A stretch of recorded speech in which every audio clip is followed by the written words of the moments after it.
राष्ट्रवाद के नाम पर आप चोरी करें, डकैती करें, मिलावट करें, लूटें और कि हम तो राष्ट्रवादी हैं।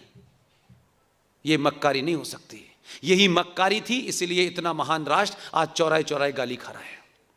और इसीलिए यकायक दुनिया की बहुत सी ताकतें आप अपने पुरुषार्थ को, आप अपने सम्मान को, इतिहास को न जान जाएं, इसलिए कभी शाहीन बाग पे कुछ लोग बैठ रहे हैं, कुछ लोग किसान आंदोलन पे बैठ रहे हैं, कुछ लोग विदेशों से पैसा लेकर के यहां नए नए तरीके के षड्यंत्र कर रहे हैं। और आपको लगता है अरे यार लोकतंत्र खतरे में है तो यार लोकतंत्र खतरे में।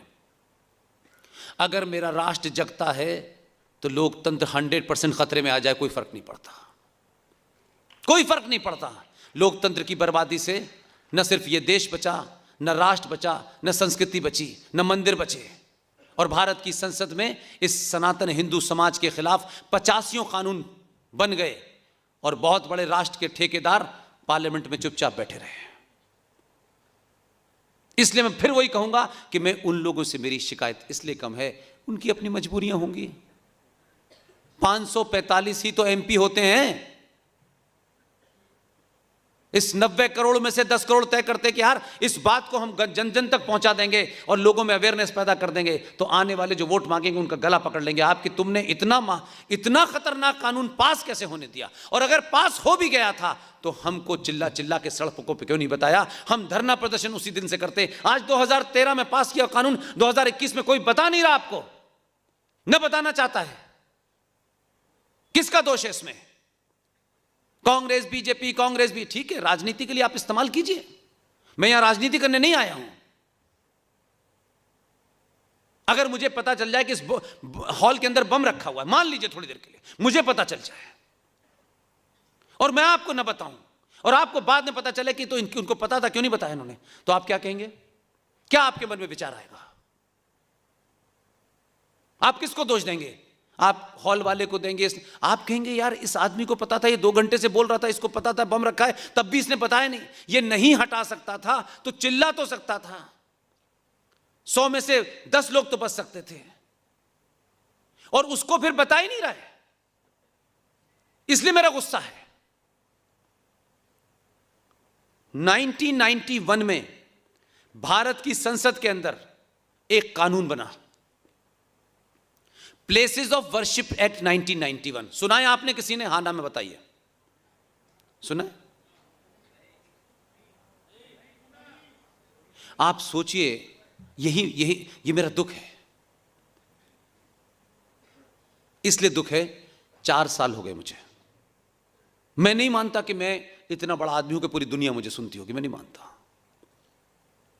मैंने जब ये सब शुरू किया तो इस कन्विक्शन के साथ शुरू किया कि रात के 2 बजे हों, रात का 1 बज रहा हो, दोपहर के बज रहे हों, सुबह के बज रहे हों, 50 लोग हों, 500 लोग हों, मैं कभी इस बात के लिए उफ नहीं करूंगा कि यार मुझे सुनने सिर्फ 2 ही लोग आए थे, यार मेरा टाइम वेस्ट हो गया।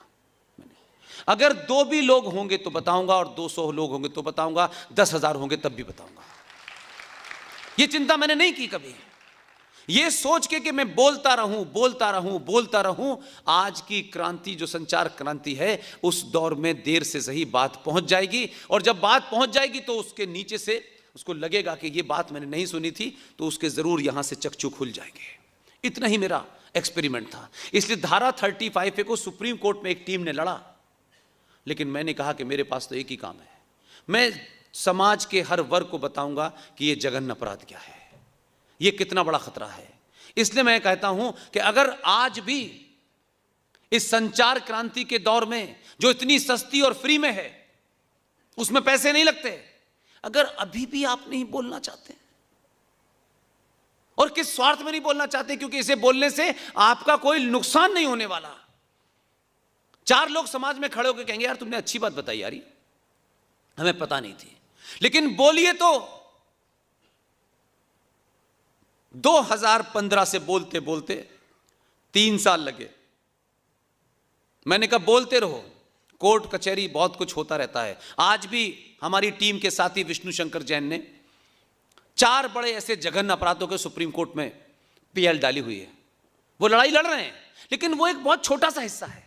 वो डिबेट होगी कोर्ट के अंदर, 5 लोग सुनेंगे, 10 लोग सुनेंगे, हिंदुस्तान के किसी अखबार में छोटी सी खबर आ जाएगी। मैंने कहा उसे छोड़ दो, सीधे जनता के पास चले जाओ। इन हज़ारों लोगों को पता चल गया तो हर आदमी निगाह रखेगा कि अगली डेट पे क्या हुआ था, कैसे हुआ था, फिर 10 लोगों को बताएगा, फिर नेताजी आपके मंच पे आएंगे, फिर आपसे वोट मांगेंगे, तो आप उनसे कहेंगे कि ये तुमने झूठ हमको बताया क्यों नहीं था भाई। हम चिल्लाते, हम शोर मचाते, हम प्रधानमंत्री पे दबाव बनाते, हम गृह मंत्री पे दबाव बनाते, लेकिन आपने तो हमें बताया नहीं। ये अवेयरनेस इतनी चलाई आर्टिकल 35A की कि पहली बार 70 साल में एक राष्ट्रवादी पार्टी भारतीय जनता पार्टी के मैनिफेस्टो में 70 सालों से 370 की घुट्टी पिलाई जा रही थी। 2019 के चुनाव में बीच में मैनिफेस्टो जारी हुआ और उसमें पहली बार आया कि हम सत्ता में आएंगे तो 370 भी हटाएंगे और 35A भी हटाएंगे। इसलिए मैं कह रहा हूं, बोलिए, 2 लोगों में बोलिए, 4 लोगों में बोलिए, 10 लोगों में बोलिए, अगर सच में इस राष्ट्र के प्रति वफादार हैं, नहीं तो आपसे बड़ा कोई गद्दार नहीं है। बोलने के पैसे नहीं लगते हैं और आज के दौर में आपकी बात खाली नहीं जाती है। आप अभी कोई बात बोलेंगे, यहां बहुत सारे लोग, कल भी मैंने देखा मोरवी में लाइव कर रहे थे, मैं यहां भाषण देके निकला, मेरे पास कानपुर से फोन, बनारस से फोन, अभी आप वहां बोल रहे थे, मैं बोल यहां रहा था, वहां पता चल गया कोई पैसा खर्च हो रहा है। सिर्फ यहीं तक लोग सुन रहे हैं ऐसा नहीं है। इसलिए बोलने से धारा 35A आई, बोलने से दूसरा काम क्या हुआ ये आपको बता रहा हूं, और इसलिए बार बार आपको बोध करा रहा हूं कि इसमें एक पैसा खर्च नहीं है, इसमें कोई समय खर्च नहीं है। अपने बिजी शेड्यूल में से 1 घंटा वो समस्याएं जिससे मेरा और आपका वजूद, एग्जिस्टेंस, अस्तित्व समाप्त होने जा रहा है, उसके लिए तो बोलो मेरे भाई। आपस में तो बोलो कम से कम। इस हॉल से जितने लोग निकलें वो एक एक आदमी 10 लोगों को बताए तो भी मूवमेंट बन जाएगा। पता तो करें कि असल बात है क्या, इशू क्या है, हम पिट क्यों रहे हैं, हमारा नुकसान क्यों हो रहा है। हम सरकारें चुनते हैं, सरकारें हटा देते हैं, लेकिन हमारी असली समस्या जो है वो हमें पता ही नहीं है कि है क्या। दाल और पेट्रोल और प्याज का भाव आपकी समस्या नहीं है दुनिया के मेरे भाई, ये जीवन का हिस्सा है, चलता रहता है, ये कोई परमानेंट नहीं होता। जो परमानेंट है, जिससे आपका एग्जिस्टेंस ही खतरे में है, उसको छोड़ करके आप प्याज की समस्या पे चिंता कर रहे हैं, तो इसका मतलब है कि आपको असली समस्या पता है, लेकिन आप किसी स्वार्थ और लालच के कारण उस असली समस्या को नहीं बता रहे हैं। प्लेसेस ऑफ वर्शिप एक्ट 1991 में भी हमारे एमपी थे वहां के नहीं थे, या बैरन थे, ऐसा तो नहीं था। लेकिन अगर 10 भी थे तो गुजरात के लोगों के 10 लोगों को क्यों नहीं ये बात पता है, क्यों नहीं उन्होंने बताई ये बात आपको। उसका समाधान नहीं निकाल सकते थे आप, उसके बारे में कोई और चीज नहीं, लेकिन हम समस्या को बता तो सकते थे भाई।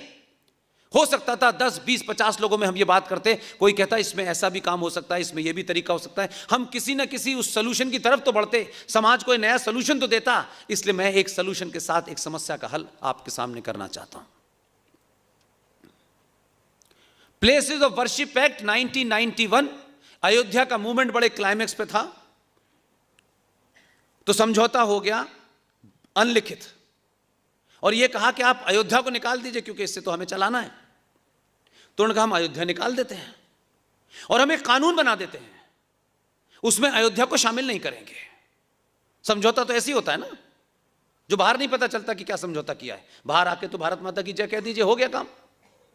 समझौता हो गया, बताया नहीं गया, समाज को नहीं बताया, आपको नहीं बताया, लोगों को नहीं बताया, और चुप्पी साध ली, और एक कानून भारत की संसद में पास हो गया जिसे आप प्लेसेस ऑफ वर्शिप एक्ट 1991 कहते हैं। उसके तहत यह समझौता हुआ कि देश भर में औरंगजेब से लेकर के बाबर और बाबर से लेकर अकबर तक ने इस देश में कोई 30,000 मंदिरों को तोड़ करके उन मंदिरों में कहीं मस्जिद बना दी है, कहीं मजार बना दी है।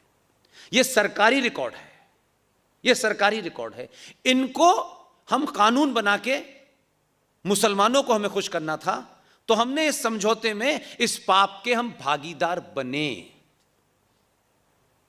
संसद की बात छोड़ दीजिए, मैं पापी इसलिए मानता हूं उन लोगों को, आपको पुरानी जनरेशन में 10 साल पुराना, किसी को कभी चर्चा में क्यों नहीं बताया? खाने पे भी बता देते हैं कि ये एक महाकांड हो गया है पार्लियामेंट में, हम रोक नहीं पाए, तो हम तुमको बता रहे हैं कि तुम शोर मचाओ।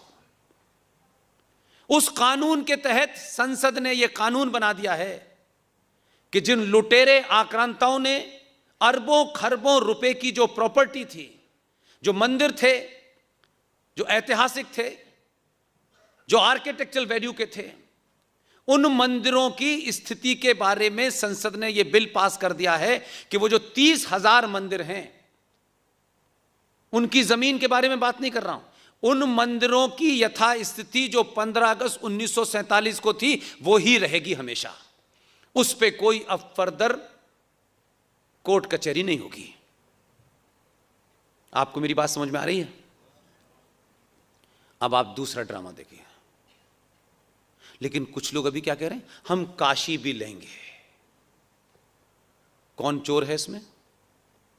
कौन झूठ बोल रहा है? कौन दगा दे रहा है आपको? आपके कत्ल का इंतजाम पार्लियामेंट में हो गया, उसमें काशी भी है, उसमें मथुरा भी है, कि इसकी यथास्थिति 15 अगस्त 1947 वाली रहेगी। इस पे चर्चा नहीं हो सकती, इस पे कोर्ट कचहरी में नहीं जा सकते आप। ये संसद ने कानून बना दिया, लेकिन अभी भी कह रहे हैं हम काशी लेंगे। किसको मूर्ख बना रहे हो आप? बताइए। मैं तो खुला सवाल पूछ रहा हूं, कौन मूर्ख बनना है? आप बताएं सर, मैं गलत कह रहा हूं? कहा जा रहा है ना कि काशी लेंगे, बीच बीच में आवाजें उठती रहती हैं, एक आध बात चलाते रहो, क्योंकि इस देश में जो उत्तेजित, नाराज, एंग्री हिंदू है उसको भी थोड़ा सा कुछ बीच बीच में हवा देते रहो कि हम काशी भी लेंगे। जब संसद में कानून ही बन गया कि इसके ऊपर चर्चा ही नहीं हो सकती, यथास्थिति रहेगी 15 अगस्त 1947 की, तो फिर यह बात आप किसको बेवकूफ बनाने के लिए कह रहे हैं? कह रहे हैं कि नहीं कह रहे हैं आप मुझे बताइए। और दूसरा पाप क्या छुपाया कि मथुरा नाम की एक जगह है, गुजरात में ज्यादातर लोग कृष्ण भगवान के बहुत से वंशज हैं। मथुरा के अंदर, मतलब ये इतनी छोटी छोटी बातें हैं कि मैं इसलिए, मेरा गुस्सा है, मैं बार बार उन लोगों को टारगेट पे इसलिए ले रहा हूं कि यार आप मक्कारो के मक्कार हो क्या? मथुरा के अंदर जो झगड़ा है पता ही नहीं आपको। हमने मान लिया, ये समझते हैं देश में कि हिंदू महामूर्ख है, इसे कुछ भी कह दो ये मान लेगा, क्योंकि आप मानते रहे हैं। मथुरा के अंदर जो झगड़ा है कृष्ण जन्मभूमि का और ईदगाह का है कि नहीं? आपको सच्चाई पता है? प्लेसेस ऑफ वर्शिप एक्ट 1991 के तहत सुप्रीम कोर्ट भी महामूर्ख है और संसद भी महामूर्ख है। पूरे चैलेंज के साथ होश हवास में कह रहा हूं ये बात। 1 साल हो गया मुझे कहते हुए। 15 अगस्त 1947 को मथुरा के अंदर ईदगाह मस्जिद थी नहीं।